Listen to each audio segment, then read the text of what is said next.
সকাল সকাল পুজোটা দিতে পারলে মনটা খুব ভালো লাগে, কিন্তু কি করব বলো, সকালবেলা অনির্বাণের অফিস, ছেলের খাওয়ানো, এই সমস্ত করতে করতে পুজোটা আর করার সময় হয় না। তাই একেবারে রান্না সেরে স্নান করে পুজো দিয়ে নিলাম। বাকি সমস্ত রান্না করেই রেখেছিলাম, আর এখন খাওয়ার আগে শুধু আলু আর উচ্ছেটা ভাজা করব। না না, নর্মাল আলু উচ্ছে ভাজা না, মশলা দিয়ে কুরকুরে আলু উচ্ছে ভাজা। অনির্বাণ তো বলে এটা দিয়েই না কেউ এক থালা ভাত খেয়ে নিতে পারবে। সত্যি খেতে কিন্তু দারুণ হয়। রান্না করছিলাম আর সেই সময় বেল বাজলো। ফ্লিপকার্ট থেকে কিছু অর্ডার করেছিলাম, সেগুলো চলে এলো।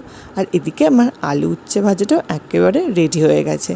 গরম ভাত, ঘি আর এই আলু উচ্ছে ভাজা খেতে সত্যিই দারুণ লাগে। কোনো একদিন রেসিপি শেয়ার করব। লাঞ্চের পর এখন ফলগুলো গোছাতে বসেছি। এত ফল একসাথে কে আনে বলো তো? আর এদিকে ঘরে ঢুকে দেখি ছেলের চোখে তখনও ঘুম নেই, ও এখন গিটার বাজায়।